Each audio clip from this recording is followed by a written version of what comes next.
and welcome to the Scholar Progenium. Today I'm going to share with you the tale of how I took my Finns to their first ever tournament and managed to win the day with 3-0 and first place at the event. Let's find out more.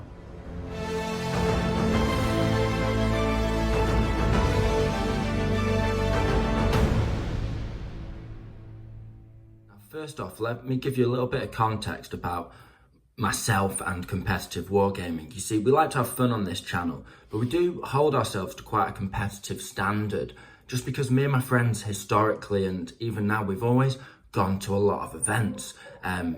You might have noticed, long-time viewers, that my dice collection, the dice we use in battle reports, are quite eclectic. They're not a matching set, and that's just because of the variety of dice that I've accumulated over events over many years. For example, this dice here, I got at a tournament, Caledonia Uprising 2015, where I won Best General for the Blood Angels. That was a proud moment.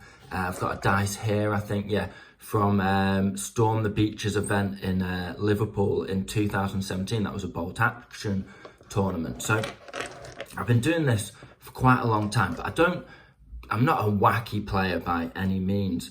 When I go to an event, my sort of 3 goals is to try and get most sporting and to have loads of fun with all of my opponents, and also to get 2-1 or 3-2. I don't want to I want to win more than half of my games, and if I can rank in the top half of players or even get a podium position, then for me that is all I need when I'm playing competitively. So I like to win. I'm a competitive guy. I hold myself to competitive standard, but I'm not going to compromise on who I am as a person and ruin a good game and have a sour an interaction with another player just for the win. So with that in mind, let's talk about my Finns and the run up to this tournament. Now, viewers of the channel who've been with us for over a year will know that I've been on a bit of a journey with my Finns, and I've been on a little bit of a mission, to be honest, because when I started collecting Finns a year ago, Mrs. Scholar was kind enough to get them for me for Christmas last year. I couldn't find that many resources for bolt action that gave really reliable information on how you should run the Finns in terms of lists. And there really weren't that many battle reports or resources on YouTube either. So I thought to myself, well, I'm going to right this wrong, and I've done my best to put as much Finn content out there for you guys over the course of this year. So this tournament was really a culmination of my experience over this year and seeing where I was stood with them, and ideally, as usual, wanted to win at least 2 games. It was a 3-game event, and I wanted to win 2 games with my Finns at a minimum. Obviously, it's always nice to do better, but I knew if I'd won 2 games out of 3, then I was in a good place with my Finns, and I'd basically come up with how to play these Finns myself. I wasn't using advice from Reddit or anything like that. This was a list that had evolved over the past year from me just experimenting and trying different stuff out. So it was really all me. So if I could do well on this, then it was like sort of proof of concept, and it would be a moment of pride going into this event. So I was very excited in the run up to this event, just to prove to myself that I knew what I was doing with the Finns outside of just my own little meta, because I go to events all the time, but I usually run my Brits or my Germans if I'm going to a bolt action event. I've run my Brits basically solidly for over a year and a half at bolt action events. So although I know what I'm doing in bolt action, and I'm do well enough, I'm happy with my results with my Brits. I've only ever faced Finns once years ago, and they were really cool, and they did beat me. So I'd always had the seed planted in my mind that I wanted to take my Finns to an event. Now let's talk about the event pack and the rules for list building. Now, it was 1 tournament, and it was a max of 12 plus 1 dice, so 13 dice if you were Russians, Brits, and get that free unit 12 otherwise. Now, at 1,000 points and 1 reinforced generic platoon, so no fancy theatre selectors, and also it was limited to 1942, which means I could just about sneak the BT-42 in, because although he didn't see action until 1943, Dan, the TO, was more than happy for me to include him because he was accepted into units and was actually in Finnish units by the end of 1942. The BT-42 just didn't see action. As far as we could see online with a sort of, 10 minutes quick bit of research. And I just messaged him directly and asked him about it. He was totally sound with it. And I just got him for my birthday. So I was really pleased to be able to include him in my list and try him out. And it was really great that I'd got him for my birthday because the 1942 limit meant that I couldn't take any Panzerschrecks, I couldn't take any Panzerfaust, and I couldn't take the Stug because the Sturmy, which was just your standard Stug, the Germans had it well before 1942, but the Finns didn't actually receive their, I believe, 36 Stugs until 1943. So unfortunately, the Stug was not an option. So that obviously takes me into what I decided to do with my list. Now, I knew I wasn't going to be able to take the Stug, but I knew I was going to take this guy. And that saved me basically 90 points. And I also wasn't going to be able to take my two Panzerfaust that I always take on my regular squads. And I wasn't going to be able to take my Panzerschreck team, which is a really reliable unit for the Finns to take on that heavier armour. So I was sweating a little bit in terms of anti-armour, and this was compounded by the fact that early war, it can be a case of, in competitive play, in my experience, the haves and the have-nots. You've got your Germans, they can take Tigers early war. The Russians, the Soviets can take KV-1s and 2s and that kind of thing. So I knew there was a very good chance I was going to be facing heavy armour and I wouldn't have anything to break through it because I wouldn't have my rocket launchers and wouldn't have my Stug with his heavy anti-tank gun. So what did I settle on instead? Well, I had this guy and I was hoping that, he can pin out anything that's up to armor 9 if I get the hit. So that's good enough for me, and no one's going to be taking veteran units really. They could, but I've never seen it done before in competitive play, I'm not going to lie. I have once or twice, but those boys be crazy. And then I also took another unit which Mrs. Scholar got me for my birthday. So this list was very heavily influenced just by my wife's generosity and the units that she's got me over the past year for birthday and Christmas. That's basically how I've accumulated my Finns. Now, another new unit, and this is one that I got only recently, and I'd never taken him to an event before, was my Bofors. Now, the Finns can take a heavy autocannon, and loads of armies use the Bofors. So this guy, I really wanted to try him out on the competitive scene. You see, I've had a thought for a while that just a base heavy autocannon might actually be really useful in a competitive meta. You see, I face a lot of trucks filled to the nines with SMG veterans and stuff like that, and you face a lot of light armor, like a light tank plus an armored car in the competitive scene, and you face a lot of veterans as well, like Gurkhas and that kind of thing, and Stuarts. And I felt this air unit was perfect to take on those kinds of units. I had a sneaky suspicion that he would be very effective, and it turned out that to a degree was the case. I had a lot of fun with him over the course of the event. So, it was a gamble because I knew, as I mentioned, against heavy armor, I'd have nothing to take it on. But against light armor, I was actually quite well equipped, because if you think about it, this heavy autocannon, with its 72-inch range, it's basically got the same pen as a light anti-tank gun in half range from 24 to 36 inches, because a light anti-tank gun's range is only 48 inches. So over 24 inches, it's only got pen 3. So the large bracket there, where this guy actually gets 2 shots at the same power as a light anti-tank gun when it's over half range. So I had a sneaking suspicion that this guy would be critical in knocking out any cheesy units. And, I was not disappointed, let me tell you. So now let's get into the rest of the list and the event as a whole. So let me take you through the list in more detail, and then I'll talk about the decisions that I made when I was coming up with it.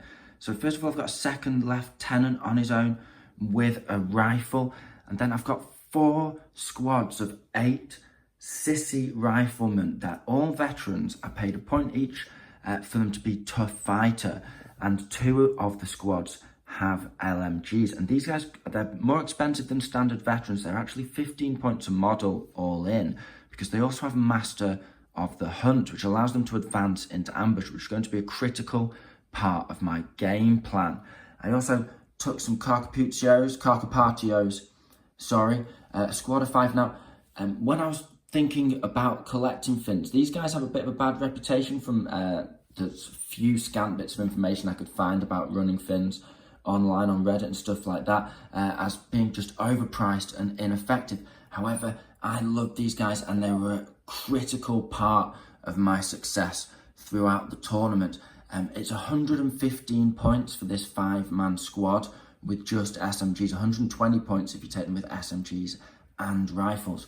However, they are medics and can medic their own unit, which is great, and they're all tough fighters because of their SMGs, obviously, but the main thing is that they can come in from reserve, from outflank, without a negative modifier, just like Americans.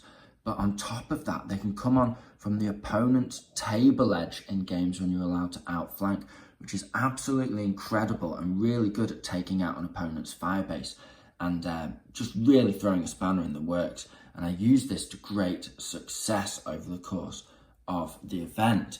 And then rounding off the list, I had just a regular sniper squad, but these guys, they also have Master of the Hunt, so they can advance into ambush, and that's really, really useful. And it actually came into play a couple of times, because even though I explained this to my opponents, when you're facing an army you've not faced before, and a couple of my opponents had not faced Finns before or in a long time, because it's rare to see them on the competitive scene.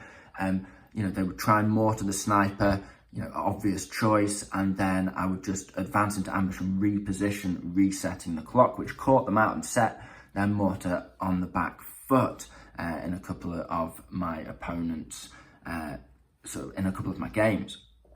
Talking about mortars, I had my own regular mortar with a spotter, just a medium mortar, and then, as I've already discussed, we have the Bofors and the BT-42 just offering that heavy fire support. A couple of major design decisions.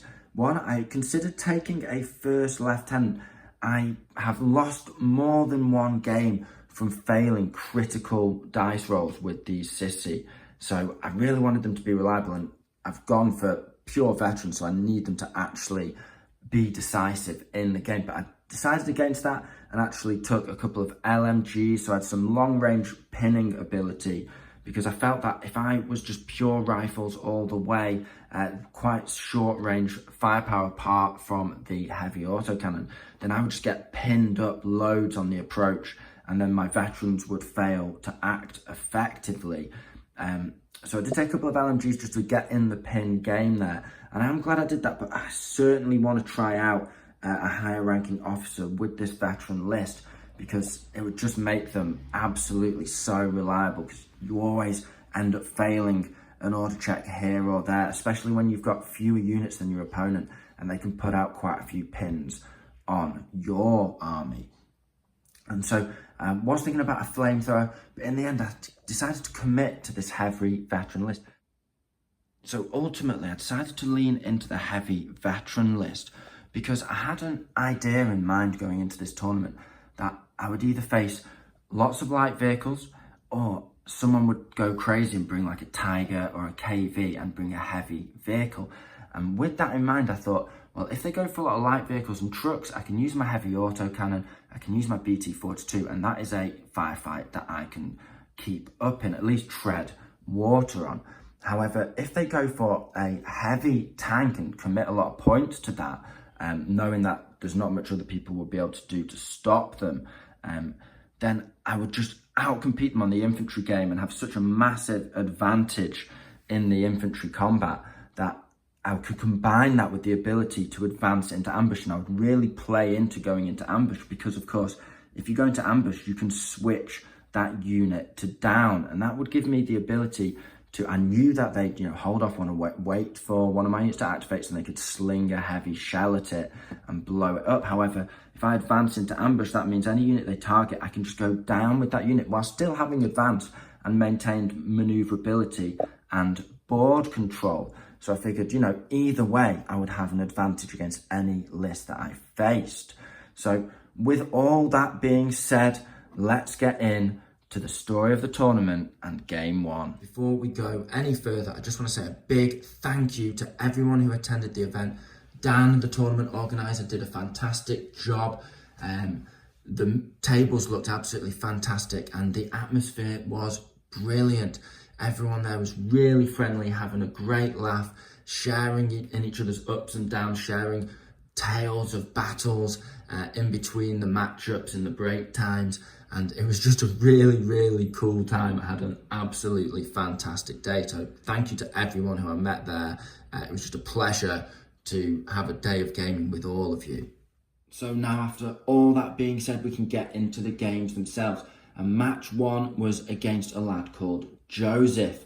He was running a Soviet list, and he'd obviously put a lot of time and effort into painting these guys up, and he was an absolute gent, a really funny guy. You couldn't have hoped for a better opponent to start off a day's competitive play against. Now, he had a lot of your familiar classic units. He had a couple of LMG regular squads with double LMGs. He had his inexperienced squad. He had a Ziz 3. He had a truck with veterans and a flamethrower armed to the teeth with SMGs. All your classics, and he had 13 dice in total. Now, we were playing key positions, so we rolled off and we got 4 objectives in total, and we just ended up putting them across the middle of the battlefield, 12 inches apart, maybe a couple of inches closer to one side than the other, but basically spaced across the middle of no man's land. Then we got into drawing dice and got stuck into the game. Now, turn one, Joseph really was smashing it. He was rolling 6s after 6s. His dice would not quit. And by the end of the first turn, basically all of my sissy units were pinned up, and all but one of them had taken a casualty, with one unit on the right flank having lost its LMG and 2 men in total, which is quite a lot of firepower to be putting out in the first turn just when you're moving on to the game. So he really had the advantage with all those LMGs. And, going into turn 2, he had the initiative advantage, and he had the advantage that there was a good chance I would fail a couple of orders here and there, and I was going to be less accurate with my rifle fire unless I could shift these pins. So he played a really, really good first turn. But unfortunately for him, those dice stayed hot. And going into turn 2, he kept rolling for his reserves and for order checks with a couple of pins that I got out here and there, and failing those order checks. And the advantage that he had quickly stalled and allowed me to give out some run orders. I decided not to fire, and I got up to the middle of the field in the first turn, and then advanced the rest of the way and got into ambush in some heavy cover, with basically my sissy squad, just 2 squads moving up the middle, and 1 squad coming facing up against his inexperienced horde and an officer on the left flank, and another squad just covering my Bofors as he pushed an assault with a couple of LMG squads, his officer, his commissar, and an SMG regular squad that was sprinting up, darting through heavy cover. So we were really getting into each other's faces, and by the end of turn 2, we were it was even Stevens. We both positioned our units, our fire support units, where we wanted, and I'd got off one really decent shot, which is I'd moved my BT-42 round the side of some hard cover, and I could see his Ziz 3 in the open, and it was just a 4 to hit. I was just within half range, 36-inch range. I popped that shot, and 30-inch range, sorry. I popped that shot, and took his ziz down to one crewman and put 2 pins on him, which basically incapacitated the ziz for the rest of the game. It took that ziz out. And I'd also, the reason why I'd been so audacious and moved my BT out of hard cover, because I was being cagey whilst that ziz was on and while his BT7 wasn't on, is because I'd put my heavy autocannon on ambush on the right flank, so I was covering it. And he took the bait, he brought his BT7 up. I did pop off a shot on ambush, and I missed because I was shooting through hard cover. So he was in a perfect position going into turn 3 to pop my BT42 with his BT7, and to, we were really just facing off over these objectives, ready to have a really good slog. But as I mentioned, he was rolling really hot on his dice, and he rolled, he failed although he was rolling hot to hit and to wound, and he put quite a decent amount of casualties spread across all my squads. He was keeping all my sissy and all my veterans just mildly pinned, but suppressing my whole lines. We were just sort of facing off, ready for an infantry duel now going into turn 3. However, he'd failed to come on with his veteran squad from reserve in turn 2 and his flamethrower squad that were in a truck. And this allowed me to put a couple of squads on ambush in the middle of the board, my sissy squads, and they were sort of over the halfway mark, just over the halfway mark, and in cover. So I knew if he brought his truck up, I would be able to spray at them with rifle fire. And more than once I've managed to knock out a truck and incapacitate the men inside, or at least stun it and put it down with ambush rifle fire from the halfway point. So sort of everything was laid out, ready to suppress that unit now that it failed to come on in the second turn. Now turn 3, I got really lucky and I got the first order dice. This allowed me to bring my Carcapatios on and strafe up his mortar, killing it off.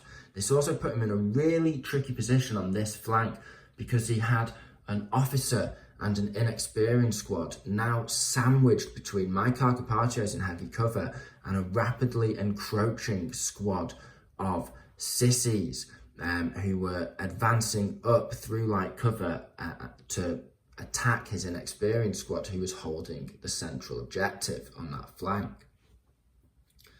I then got the second order dice and I put my heavy autocannon on ambush because I had a feeling that if he brought his truck on, he would now try and race it up to take on my right flank and just crush me on the right flank. Because I was winning on the left flank, but he had an advantage on the right flank. He was outnumbering me. He'd had his SMG guys in position. He had me suppressed with his LMG guys, my infantry. And if he could just bring that truck up and crush either my centre or my right flank, he'd be at a real advantage to take the day and take control of the 2 objectives on my right flank. However, what Joseph decided to do was he decided to bring he got the next dice. He decided to bring his veterans on, but to fight my Carcapatios and sissy. So he brought them on my left flank, his right flank. However, as soon as the truck entered, it actually passed in the open within range of one of my sissy squads that I'd left on ambush to cover that side of the board. I unleashed the ambush and I managed to not only hit the truck, but get a pen and immobilize it, also putting a couple of pins on the flamethrower squad and the veteran SMG squad inside. I got the next dice and I decided to bring the BT42 up round the corner, getting really, really close to his BT7, but to try and pop a shot into that truck and finish it off, which would essentially just give me the game. It would have been a massive moment. However, the BT failed to connect and Joseph was still in the game because he could then do a decent fight against my Carcapatios. He could probably flame them take on my Sissy squad on that flank and then fight up the centre and get some objectives. So he was still in the game with that miss. He decided to go for a side shot on my BT-42 by bringing his BT-7. He decided to advance up round the hard cover and shoot my BT-42 in the side. However, again, my heavy autocannon was on ambush, and this time, as he passed to the open, he decided to do a gamble. He needs to take a couple of big swings, and I respected his playstyle. You know, absolute shout out to Joseph, because he plays how I play, which is, you know, if you've got the back foot, you need to take some big swings. If you're going to lose anyway, you know, it wasn't that he was definitely losing at this point, but he was looking at entering a death spiral, and he identified that I was entering a death spiral. And instead of playing cagely, which would have allowed me to just seize the initiative, take momentum in the game and overwhelm him at this point and sort of really push him back on my right flank now that I had a bit of breathing room because of the truck incident, he decided to, you know, go for a big haymaker and try and take out my BT-42 with the BT-7. However, as he passed into the open, which was the gamble he decided on to try and get that guaranteed kill on my BT-42, my autocannon unleashed. I got 2 hits. I needed a 5 or a 6 to pen on the side. I got the 5, I got the 6. I rolled 2 dice and I knocked out that BT-7. Now this put Joseph in a very tricky position. He had lost the momentum on my right flank, his left flank. It was now sort of even Stevens. I had a few infantry, he had a few infantry, and we're in each other's faces. On the other flank, his truck was on the back foot and against, you know, some significant odds, so to speak. So going into turn 4, he decided to try and pass an order check with his flamethrower. He got the first dice and hop out, try and flame down my Carcaparchos, which would really turn the table. It would give him that flank back. However, he failed the order check because he was just rolling hot all game. But, you know, when you're rolling hot and you're rolling hot on your order checks as well, it can really lose you the game. And, you know, it was just a critical moment. He was having no luck with this truck unit, this truck sort of squad. I got the second dice of turn 4 and I decided to take a shot with my BT-42 just from stationary. So it would have been a 3-10. I got the hit, and it was really funny because I also got the pen, and all I needed essentially was either a 2, a 4, a 5 or a 6 to knock him out because he was already immobilized. And so just a 1, and because he already had pins on him, a 3 would have even, you know, put him in a really tricky position where he could have failed to put the fire out. So basically, the only thing I didn't want to roll was a 1. However, I got the 1 and failed to knock the truck out, but it was again down and stacked loads more pins on those veterans who'd failed to get out. And then this was basically the just sort of the killer blow for game 1 for Joseph, and like sort of the winning blow for me. Because then at this point, you know, I'd shifted the pins he'd put on me previously. I'd got up in his face. I'd shot up and killed one of his squads just with that advance into ambush. As he was pushing up, he just kept getting ambushed. I'd then assaulted into one of his other squads. On the left flank, I'd assaulted his officer and taken him out in close combat. And then shortly after assaulted the inexperienced squad, I think turn 5, took them out as well and started pushing up. So then I basically just had all of the objectives, all 4 of the objectives. And by the time it got to turn 6, we called it there because Joseph had 1 model left on the table. He had that remaining lucky survivor of the Ziz who managed to, at this point, cleared his order dice. He took a shot to try and knock the BT-42 out, and sadly he just rolled a 1, and he'd been rolling 6s all game, and it was just salt in the wound. But, you know, Joseph was such a stand-up guy, such a gent. He'd said early on, you know, you may think I'm rolling hot now, but believe me, my luck will get so bad in the second half. I always roll really good in the first half and really bad in the second half. And well, he knows his dice and he was so right. And although he'd been rolling 5s and 6s for the first 3 turns, he could barely get a hit on. He couldn't get out of his death spiral. And, you know, that was that. And I'd got 12 out of 13 kills, which was, you know, quite the significant victory. But, you know, Joseph, he was such a sound guy. We had a great laugh about it. And he just really was not, but he didn't get angry. You know, he got a real stomping in the end, it has to be said. The dice really turned against him. But he just, you know, took it all in his stride and went on to, you know, plays the rest of his games. And we'll meet up with him later on in the day. So onwards to game 2, and my pairing was actually with Sam from this channel, and Sam was running his Germans to my great relief, not his Americans, because, you know, if he'd been running his Americans, there was a really good chance the Finnish steamroller would have been stopped in its tracks right then and there.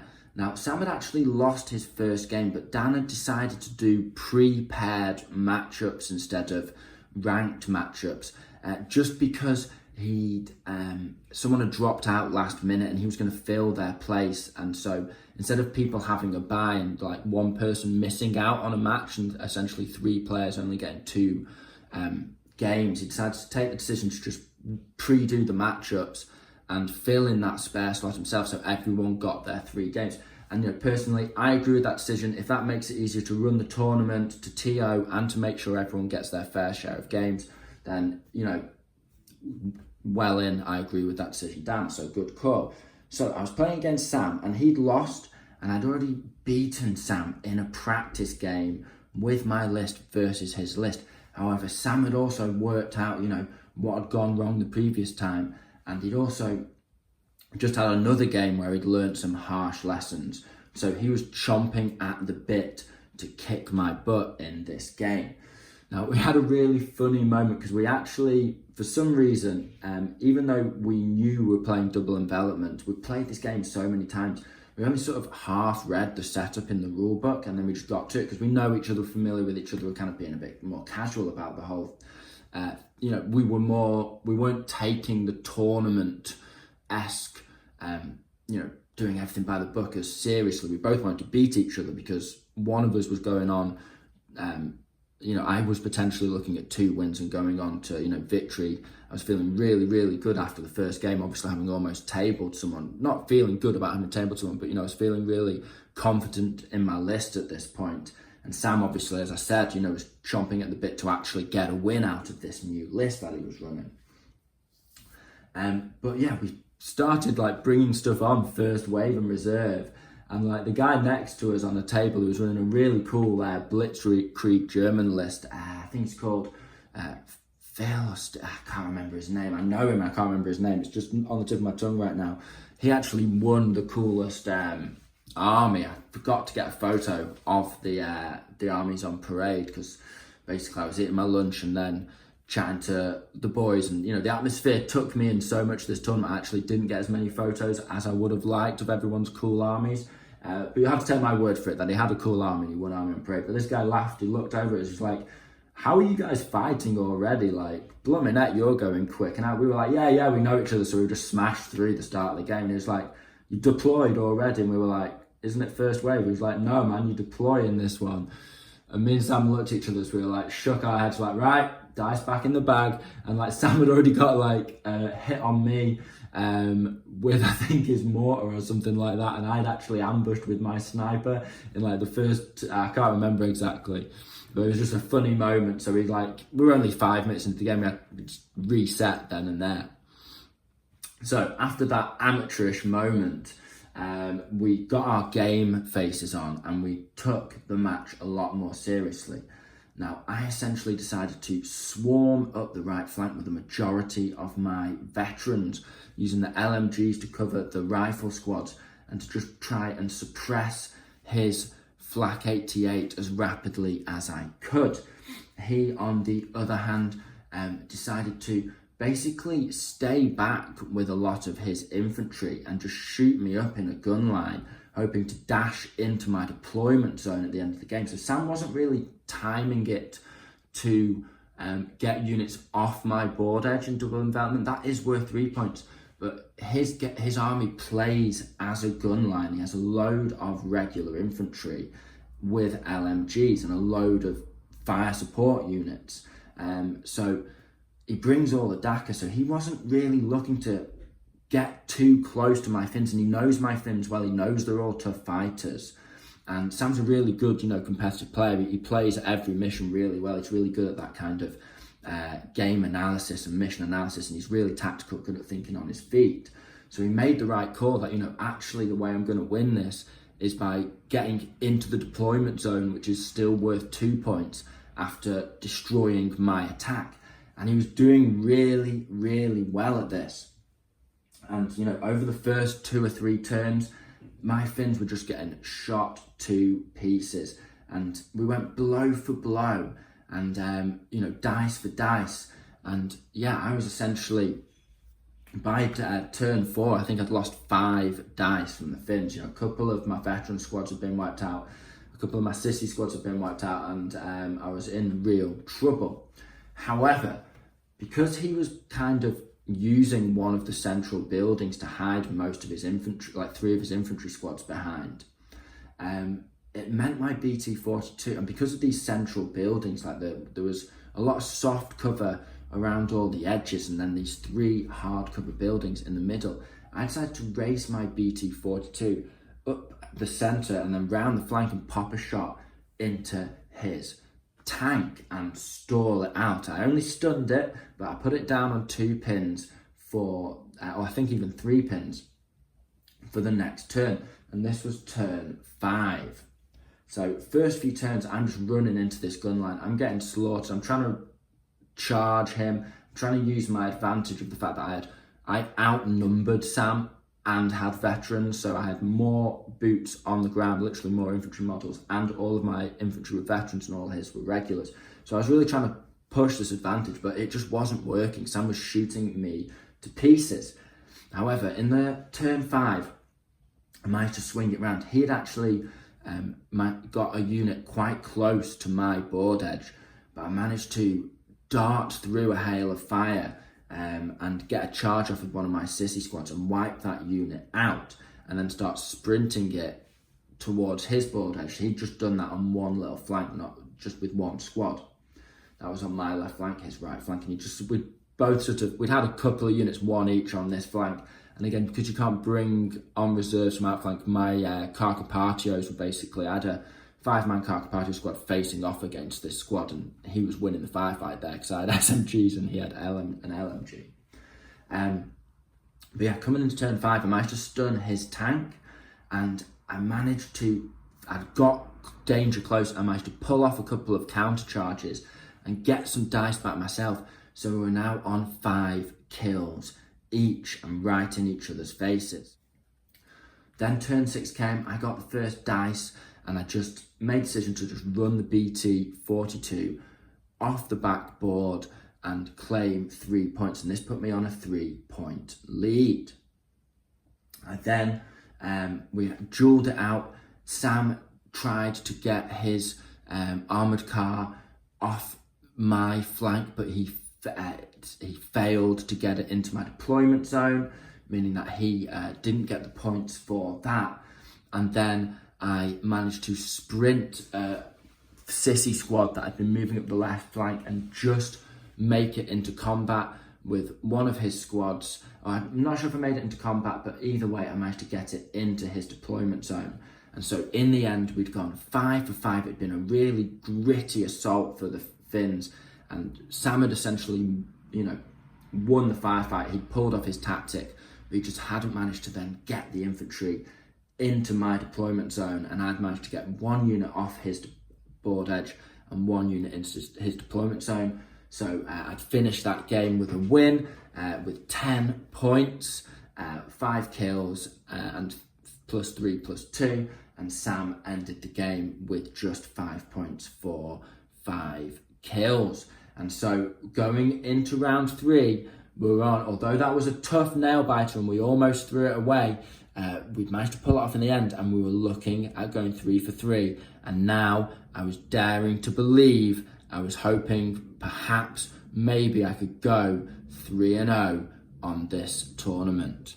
So finally we come to match 3, and my opponent was a really sound bloke called Joel. We'd actually got chatting after game 1 at the bar. I was getting myself a drink, as was he, and we'd been having a laugh and sort of spent 5 minutes gabbing about bolt action and that kind of thing. So it was a very pleasant surprise when I moved my models to the gaming table and saw him sat there. I was like, oh, yo man, how's the day been going for you? It's like, got a win and a draw, but I'm absolutely knackered. I'm ready for bed. I've got another tournament tomorrow in Nottingham. Considering we were playing Element games in Manchester, that meant he was getting up early tomorrow to drive down to play a match in Nottingham, or a whole day in Nottingham. And he's told me this tournament he was going to was 1,500 points at 2.5 hour rounds with no dice limit, and he was running a 23 dice list.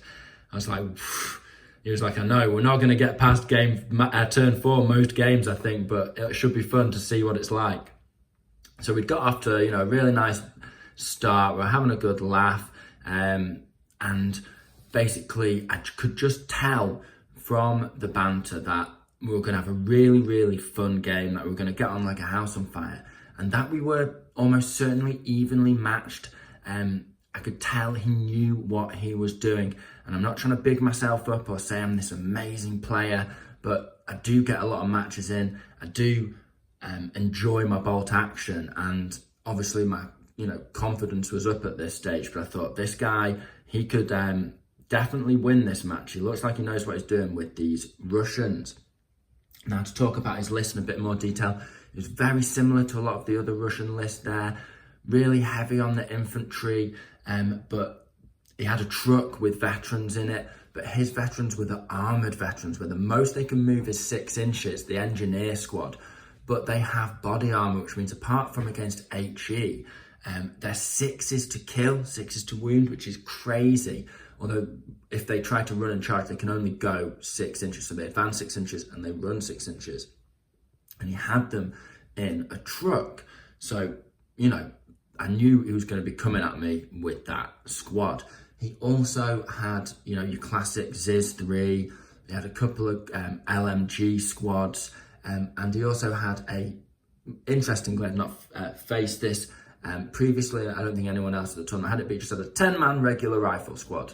Not inexperienced, not veteran with SMGs, just 10 regular rifle dudes. The other addition he had to this list was, instead of a BT7, which a couple of the other players had brought, instead of a KV, he had actually brought a classic T34.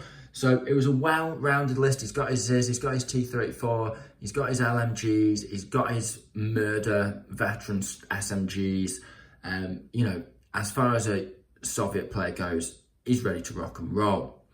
Now, we were playing the battle mission where you can only see 24 inches in the first turn. He decided to keep 5 of his units in reserve and to actually outflank with 4 of them. So we had a commissar, an officer, his veterans in a truck coming on from outflank, and he also had his T34 coming on from outflank from turn 3 as well, which I raised my eyebrows at. I was like, that's a very interesting tactical maneuver you're going for there, considering this is kill points.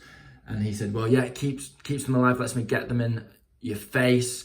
And also he told me that he runs Americans, and we got chatting about his American army.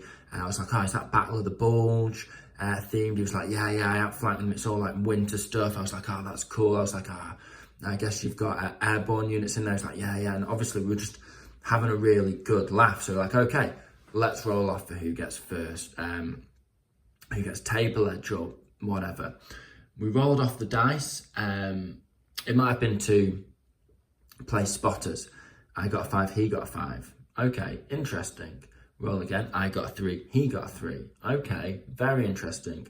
Both roll our dice, they both roll off the table. And at this point I was thinking, we are just evenly matched here. We just sort of had a chuckle about it. Okay, this is going to go blow for blow. He ultimately, after all the setup and that kind of thing, he got the first dice. He decided to fire his mortar at my Bofors, and he got a 6, and he wiped out the Bofors with the first dice of the game. And I was like, oh my gosh. But I didn't flinch, I just laughed it off. These things happen. I've been to plenty of events before, and I've seen mortars do that more than once. This ain't my first rodeo, so I didn't let it sort of stumble me. I then decided to take a shot at his sniper with my sniper, and I killed his sniper with my first dice. So, at this point, we're having a laugh and a joke, and we know it's going to be one of those games. So now it's time to get into the game proper, and I basically decided on a strategy against Joel's forces, which was that I would keep my right flank covered with a couple of sissy squads in ambush, and I'd keep my BT-42 cagily hidden away behind a big bit of line of sight blocking terrain in order to cover my left flank. So whichever side his truck came on, I could hopefully ambush it, or at least shoot it up before he got in my face. Now, I also decided that because he had so many points in these two big outflanking manoeuvres, he also had an anti-tank squad on outflank to try and come on and hit my BT-42 in the side at some point as well. So he had a lot of outflanking stuff, and I thought, right, if I can just fight the fight and overwhelm his forces that he's originally deployed, it's kind of like, although my Carcopatios are off, so I've got like 115 points in reserve and outflank as well. I was probably had a 200 to 300 point advantage over him in terms of units on the board in the first couple of turns. And I really played into this. I really got in his face. I got up to the centre, just moving through heavy cover, advancing into ambush, shooting, and the whole time just covering my flanks from the inevitable rush with the truck.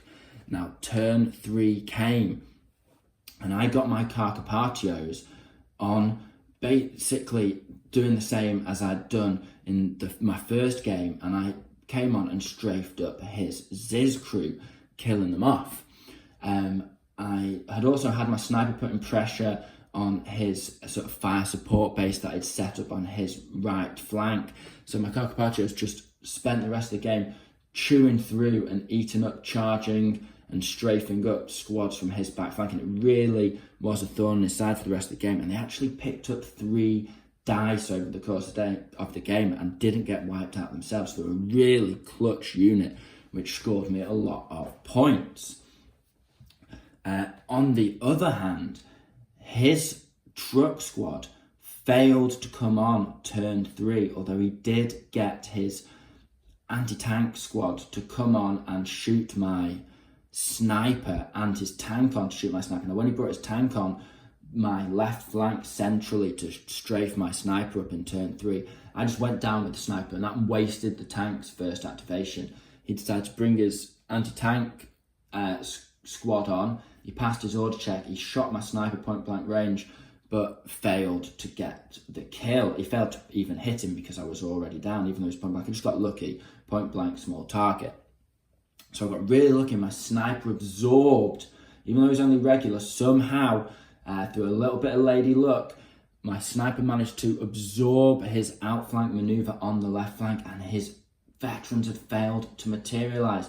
Meanwhile, my veterans had come on, and I was really putting the pressure on him at this point, having killed off quite a few dice. I think he'd only killed off that first lucky shot with his mortar killing my Bofors, and I now got about 4 dice in the bag, and he'd only got 1. So now I had more dice than him, I had more units on the table than him, and he was looking at entering a death spiral. He was looking to have to pump the brakes on this death spiral that I was about to enter into.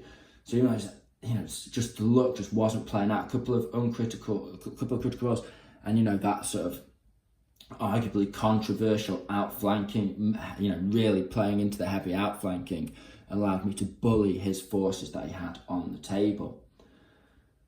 Turn 4, I got the first 2 dice, and I just immediately put both my sissy squads that were on my right flank on ambush, and just manoeuvred them around a little bit, advanced into ambush to make sure I really had the right flank covered from that truck squad, because now I knew he could come on, basically up to, but not including my deployment zone. So I knew he could you know, he could really hit me in the side over there. So he got his truck on nice and safe, although he was not as close as he would have liked to be to my lines. He managed to get the veterans out of the truck, and he managed to strafe at one of my sissy squads, but his flamethrower missed.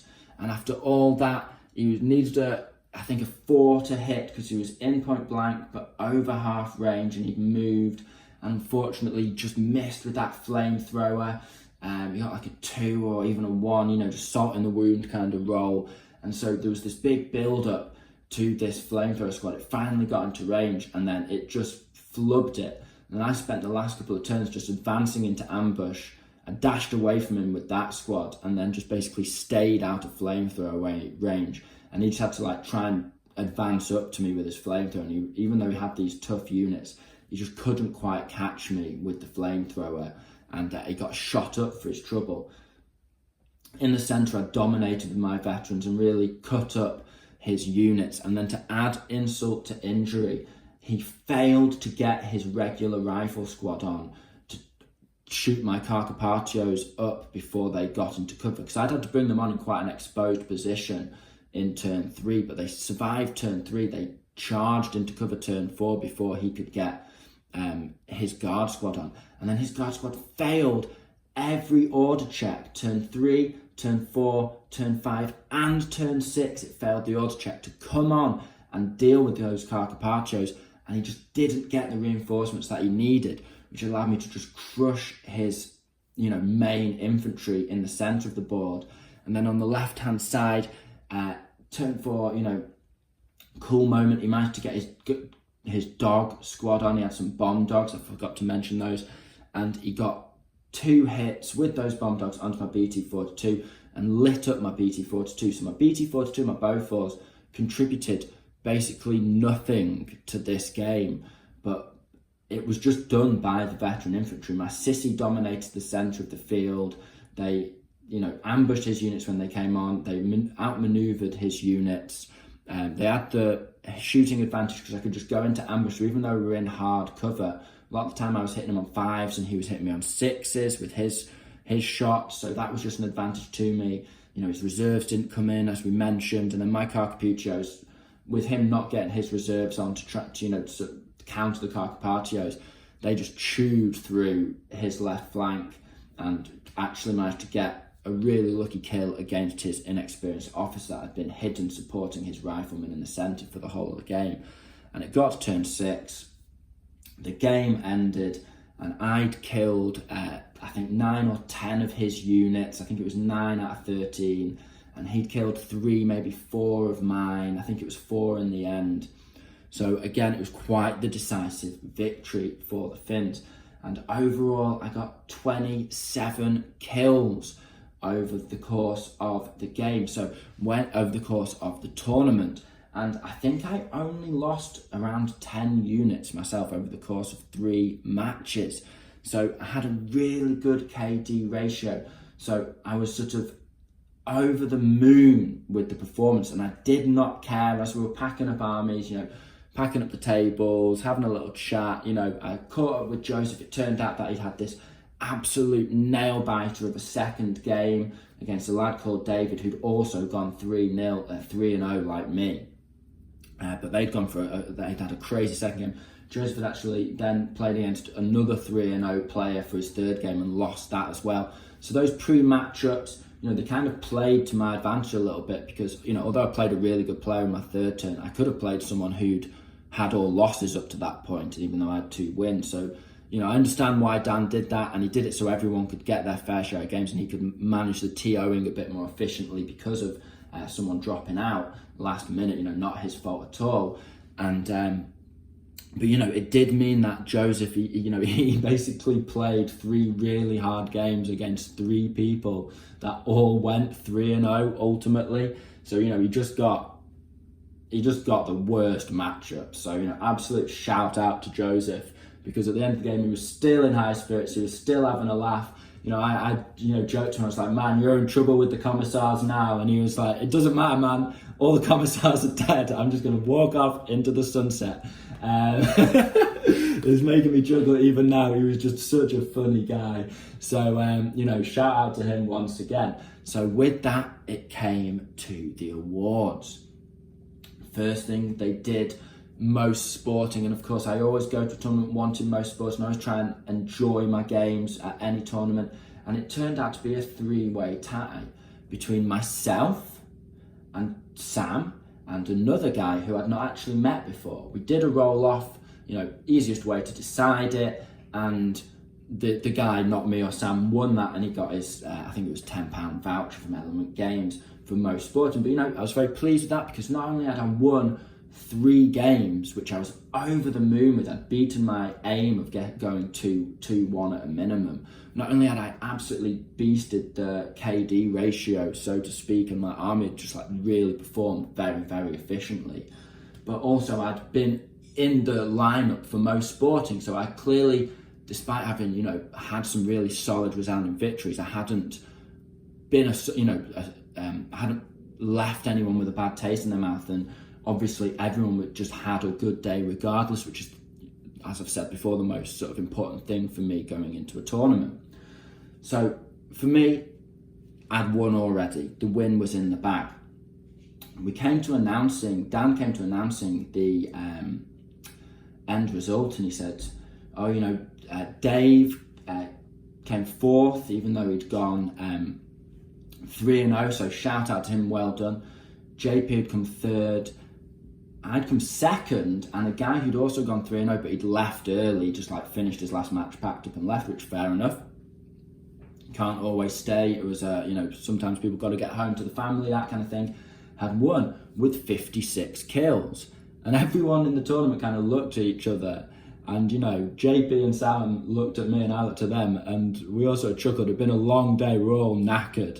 And we just said to Dan, like, 56 kills. The most he could have faced was 39. Because, you know, obviously 3 matches with a max dice limit of 13. The most kills he could have possibly got if he'd tabled every opponent was 39. He was like, oh yeah, sorry, not 56 kills. He only got 6 kills. He just managed to win on points. He had won his envelopment game by running loads of people off. And he'd, you know, basically won his 3 games, but not actually killed many things. So he actually dropped down to 4th. Dave got 3rd, well in Dave. He seemed like a really nice guy and a genuine bloke, really welcoming.